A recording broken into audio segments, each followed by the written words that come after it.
all of my therapists agree on. It's that I need to work on understanding human emotions. So with that in mind, I'm going to try a new exercise this week with some puppet therapy. The idea is that I'm going to try to understand the feelings of other people by putting myself in their shoes through the puppet.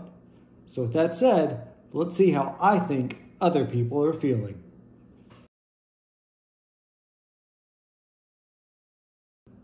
Another week where I'm the highest scoring team in the league. This is too easy. I've already cleared off a spot on my desk where I'm going to put that trophy. The hardest decision for me each week is which one of my dozen good options I'll choose to start.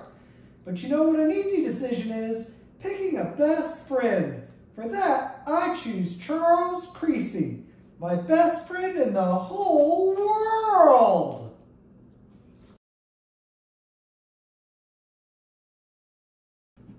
What do you mean Justin Herbert has as many interceptions as touchdowns in the month of October?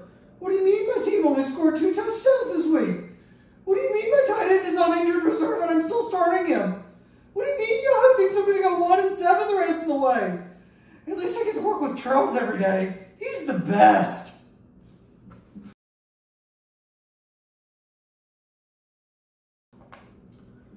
I won this week because my tight end scored 36 points and he's dating Taylor Swift. My team scored 140 points, but the rest of my team didn't really perform.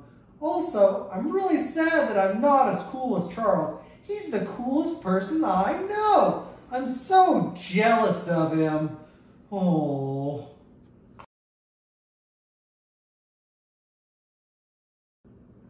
How did I lose? I got 52 points from my starting wide receivers. I have 2 attack of Ayala. I was tied for first place just a week ago. Why did Calvin Ridley catch 1 pass for 5 yards? 5 yards? This is inconceivable. But you know what's not inconceivable? How awesome Charles is.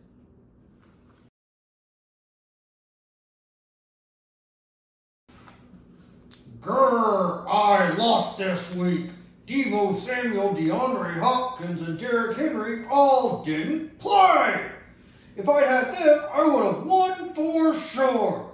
My defense almost had a shutout. I'm so mad I lost to Charles. He's just too darn good at fantasy football. It's not fair.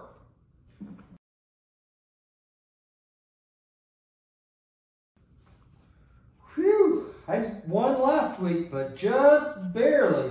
Bijan Robinson only had 1 carry for 3 yards, and somehow he's not even on the injured report this week? That can't be good. Oh golly gee willikers. And this week I have to play Charles.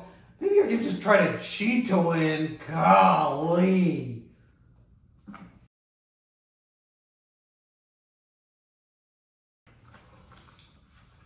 Another week, another loss.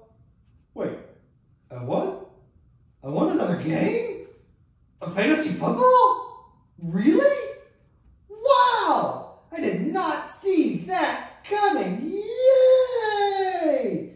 Half my team was on a bye. I just started Dante Freeman after picking him up an hour before kickoff, and then he scored 3 touchdowns. We won by 15? Wow!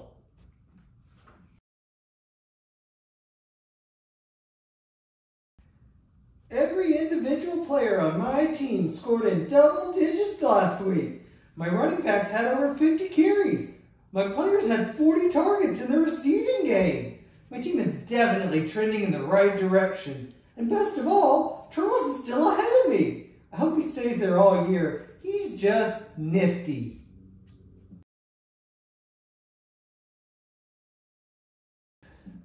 Under 100 points? Are you kidding? These guys are just playing awful. I had to start somebody named Justice Hill that I picked up Friday morning. Justice Hill? That's a fake name if I ever heard one. But you know who's not fake? Charles. He's so real and genuine. Really, just the best human being I've ever known.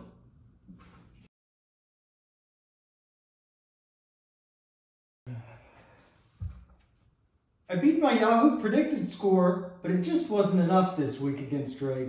My running backs outscored my wide receiver, But my team is built on my wide receivers winning games for me. I had my quarterback and my best flex option on a bye this week. Bye weeks are the worst. But you know who's not the worst? Charles. Charles is the best. I think this was a really productive exercise for me. I can't wait to talk about it with my therapist again next week. In the meantime, go Rangers!